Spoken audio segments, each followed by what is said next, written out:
¿Cómo están, queridos hermanos? Bien. El otro día, cuando estábamos en la salida de la iglesia, estábamos comentando que a algunos nos toca cuidar casa y teníamos miedo que las mascotas que nos encargan se nos mueran o les pase algún accidente. Yo me acuerdo que hace como unos 7 o 8 años atrás mi vecino me dijo, oye, dice, ¿por qué no me cuidáis la casa? Y él tenía una gatita y se me olvidó la gatita. Y yo dije, ¿cómo lo hago? ¿Cómo lo hago para demostrarle que no fue que lo estaba cuidando mal, que no fue un descuido mío, ni que era un gato o que se arrancó? Entonces lo mejor que pude hacer fue meterla en una bolsita y ponerla en el refrigerador. Y hasta que llegó mi vecino, le dije, oh, la casa no se metieron a robar, está más o menos limpio. Y si lo único que pasó es que se me murió la gatita. Pero acá era dura la gata como piedra. Y ayer volvimos a Santiago porque teníamos que venir al culto. Y mi hijo está criando un loro. ¿Se acuerdan del loro de la libertad? Entonces lo saqué porque estaba por todos los días encerrado. Entonces el loro quería estar afuera, porque está acostumbrado a estar afuera. Y cuando te ve pasar, increpa en forma bien dura y te grita, sácame de aquí. Y lo saqué y estaba cocinando con él y el loro casi se tira a la olla con agua caliente. Y dije yo, uy, me va a pasar lo mismo que me pasó con la gatita, que se me va a morir. Y ahora no tengo ninguna opción de nada. Y lo único que le puedo decir al Alonso es que Aloncito teníamos tanta hambre de comer una carne de gallina que me dimos al loro. Y bueno, también esto sirve un poco del ejemplo de la técnica de hoy día, pescador. Vamos a orar, Señor, para que el Señor nos bendiga y nos ayude.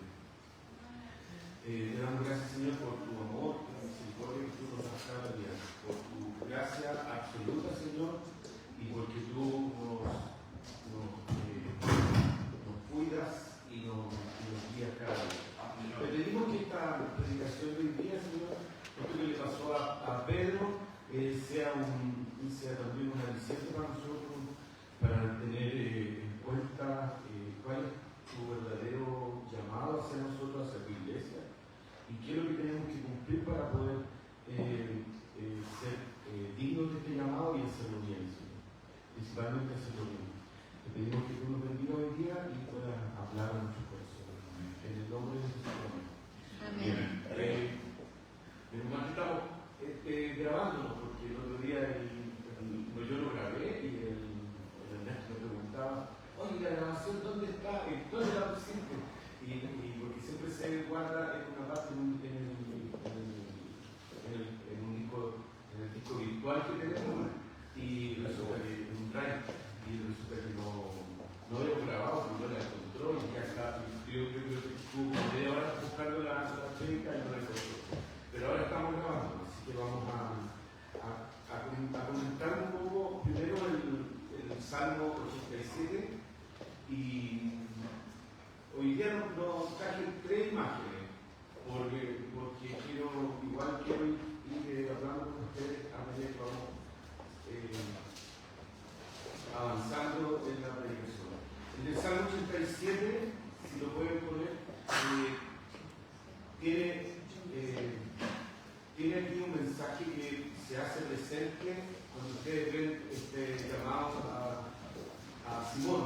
Simón era Pedro, ya el Señor siempre le cambia el nombre a la gente en la Biblia, porque es un poco la idea es para dónde íbamos y para dónde el Señor nos lleva.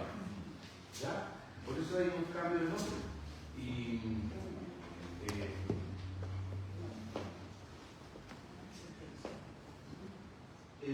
los tres primeros versículos, el 1, 2 y 3, tienen relación con el anuncio que hace el Señor acerca del Salvador que iba a venir. Y cómo todo el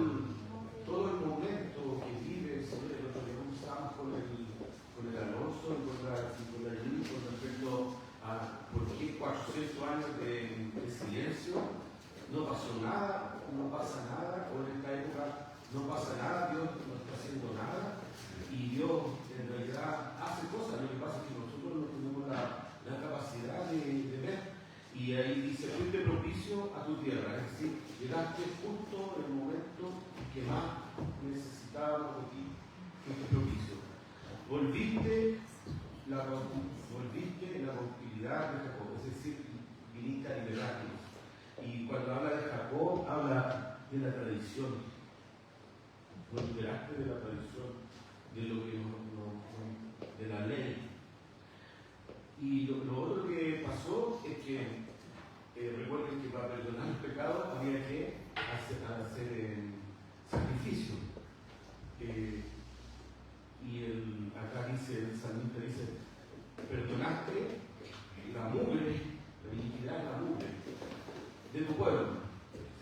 Imagínense, perdonar el pecado del pueblo y todos los pecados de ellos cubriste. ¿Y quién podría haber hecho eso? ¿Una super vaca? No, ¿no es cierto? ¿Un becerro gigantesco? Tampoco. Miles de vacas? Tampoco. Fue Cristo. Por eso llegaste justo en el momento para cubrir los pecados de tu pueblo. ¿Y con esto qué pasó? Porque esta acción tiene una reacción. Más abajo lo dice el salmista. ¿Qué pasó?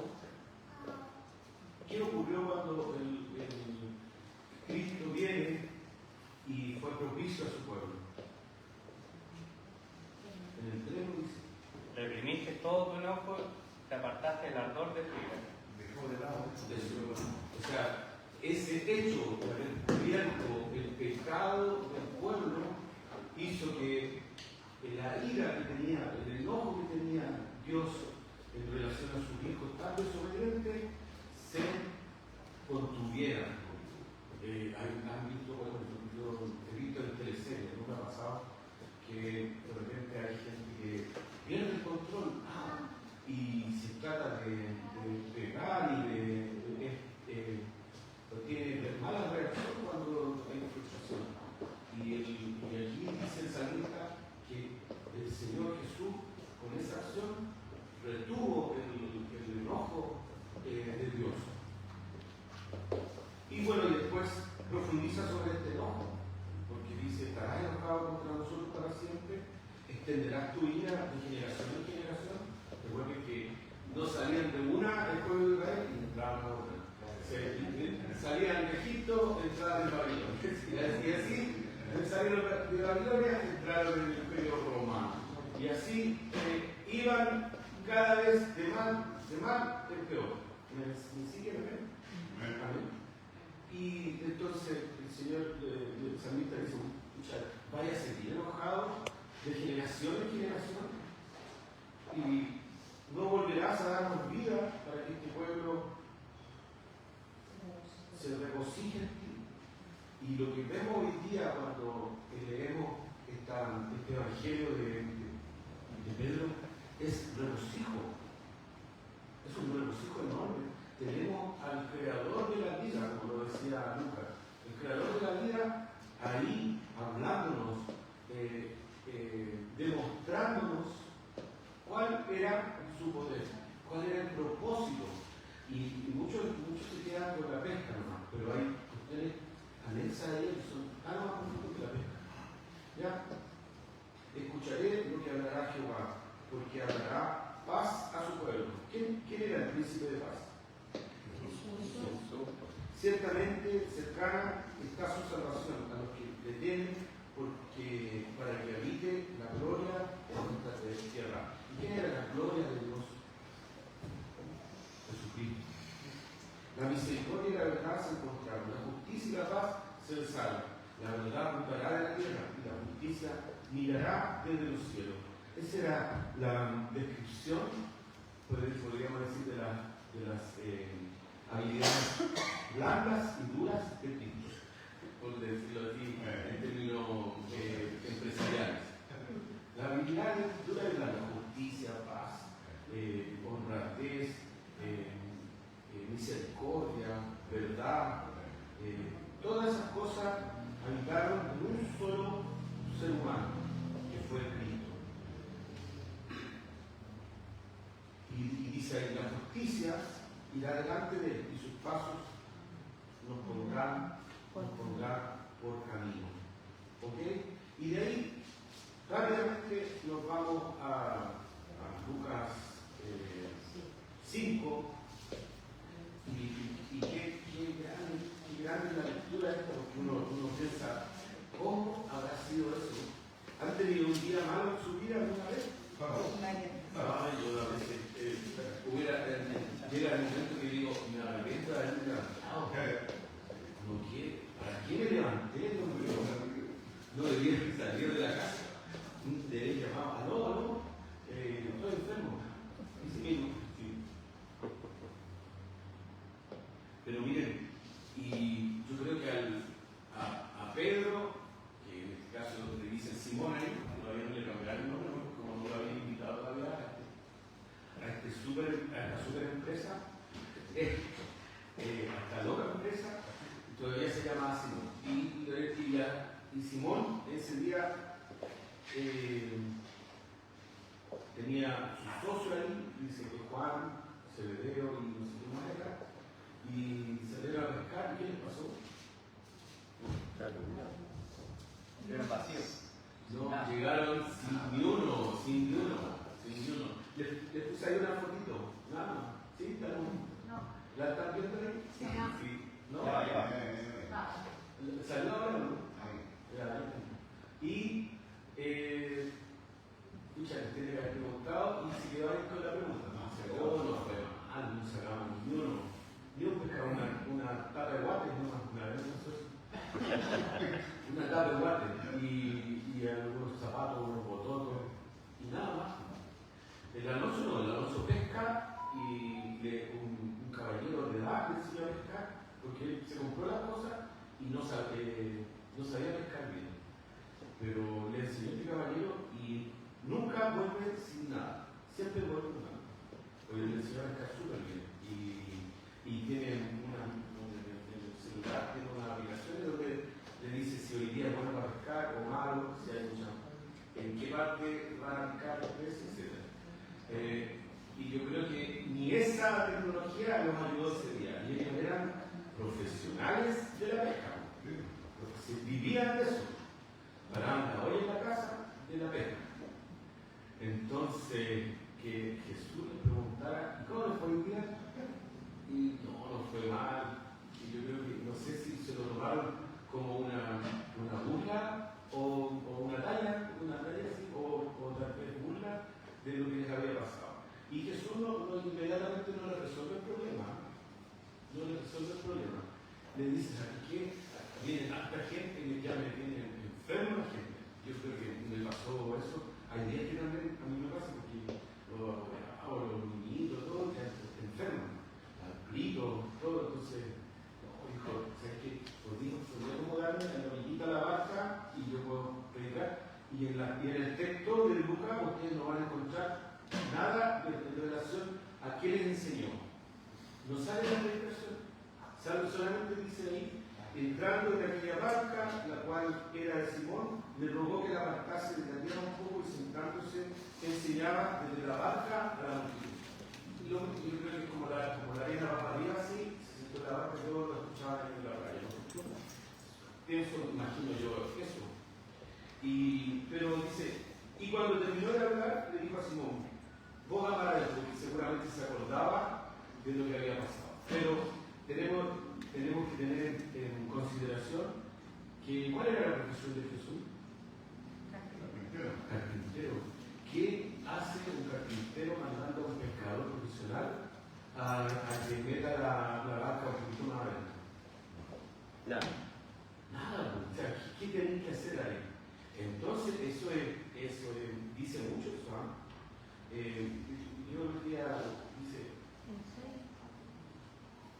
Yo creo que no hay forma de poder explicar eso que le pasa a Pedro, porque yo creo que lo pensó, así como cuando yo estaba leyendo esto, dije yo, ¿y por qué si Jesús era carpintero, se mete a darle indicaciones de cómo tiene que pescar. Métete lo más profundo, le dice. Primera cosa, le ordena varias cosas. Cuando le dice, boga más adentro, es decir, busca más profundidad. Echa las redes para pescar. Y yo creo que con mucho respeto, Pedro dice, Simón le dijo, maestro, ¿cómo nos va a pedir eso si nosotros estuvimos pescando toda la noche y hemos estado trabajando y nada hemos pescado? Más en tu palabra, es decir, si tú lo ordenas, yo voy a obedecer. ¿Usted haría eso? No me digan que sí, porque ¿qué tenés que es como cuando uno va al mecánico y se para al lado del mecánico y dice, no, es que los mecánicos tienen tanta paciencia con uno porque escuchan y algunos igual lo mandan a uno al carajo, como diría. Y le voy a contar esto, somos bendecidos cuando obedecemos los mandamientos del Señor, incluso sin comprender completamente sus razones. Ese sería como si me muriera hoy día, pónganme eso en la tumba. Somos bendecidos cuando obedecemos al Señor, a veces, sin siquiera a veces haber comprendido el propósito de esa orden, cuando lo hacemos por fe. Y todos estamos llamados a esto, a obedecer.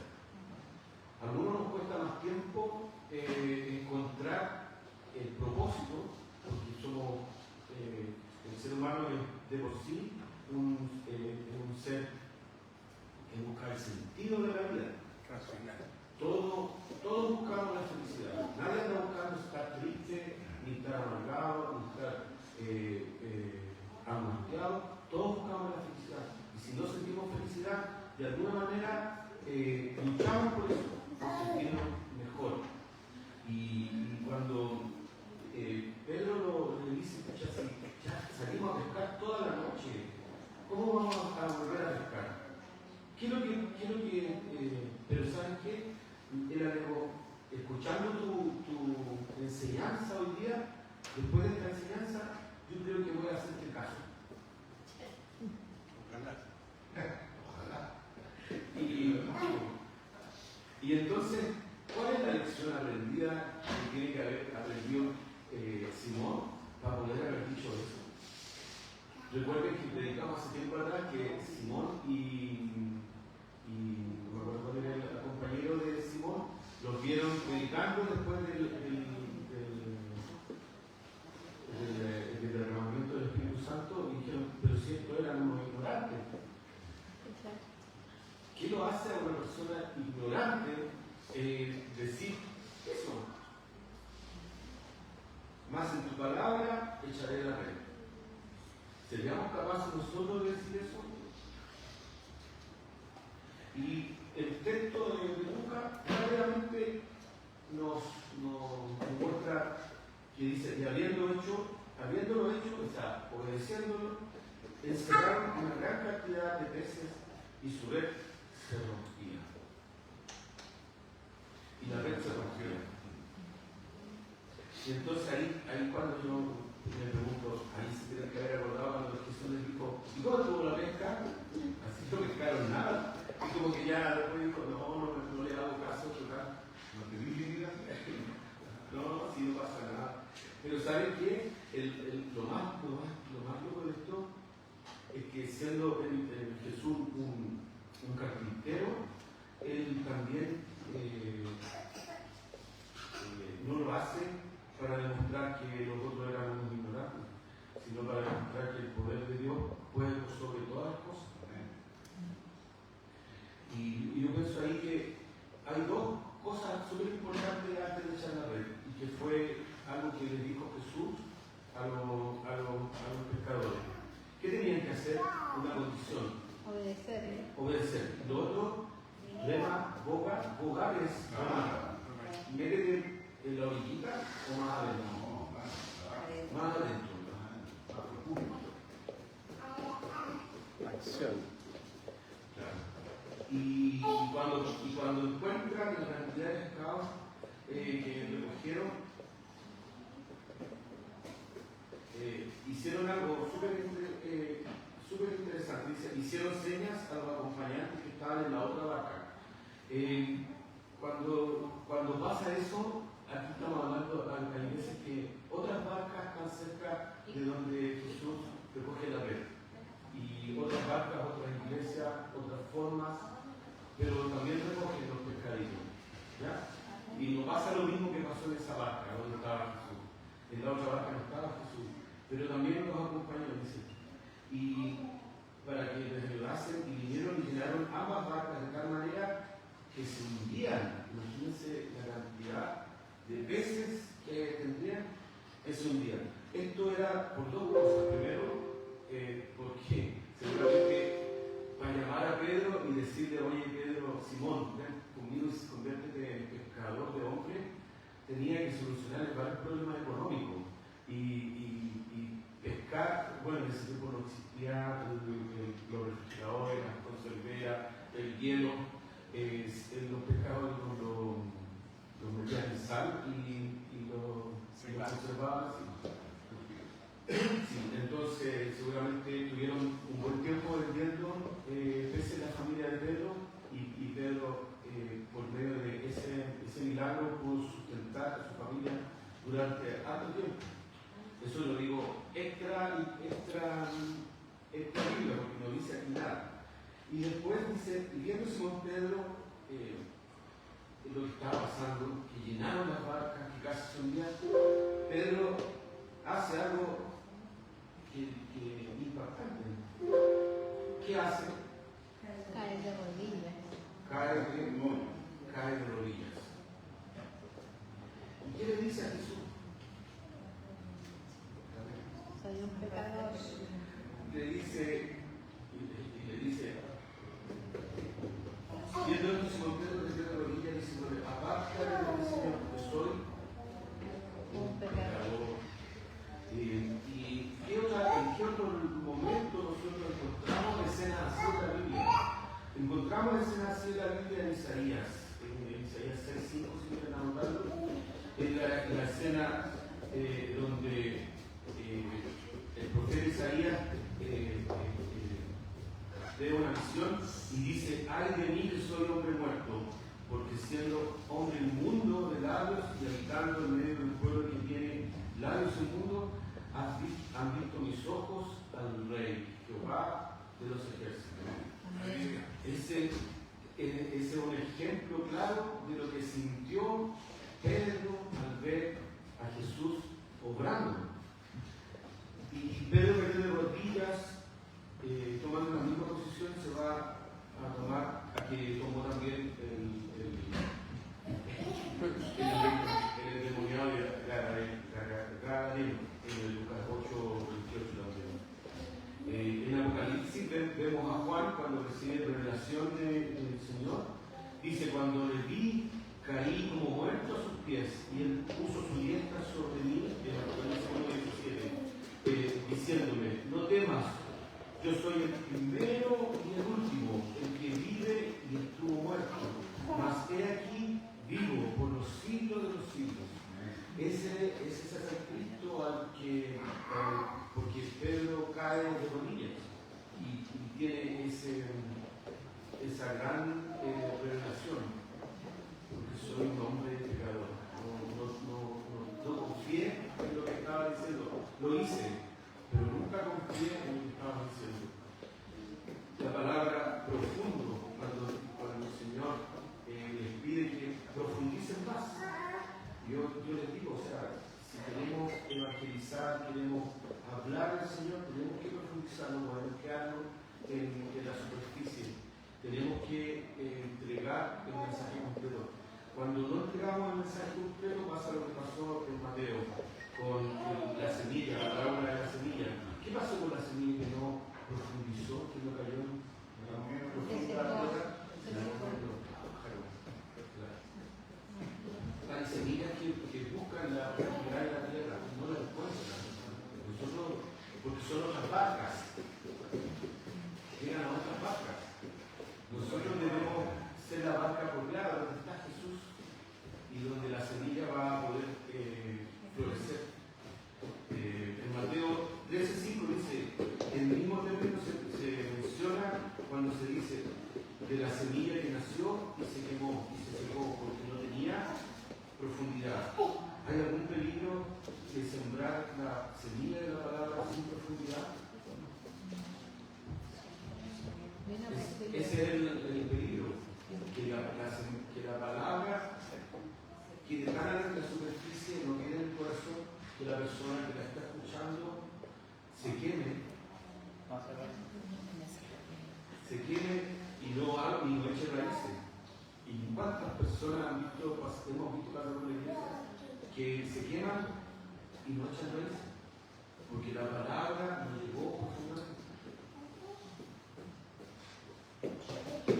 Así llegamos a otra hondura muy preciosa, la del amor de nuestro Salvador, que habite Cristo por la fe, dice en Efesios el apóstol Pablo, para que podáis comprender con todos los santos cuál es la anchura y la longitud y la profundidad y la altura, y conocer el amor de Cristo que excede todo conocimiento. ¿Se dan cuenta?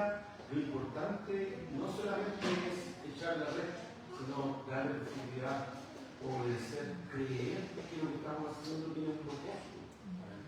Entonces, cuando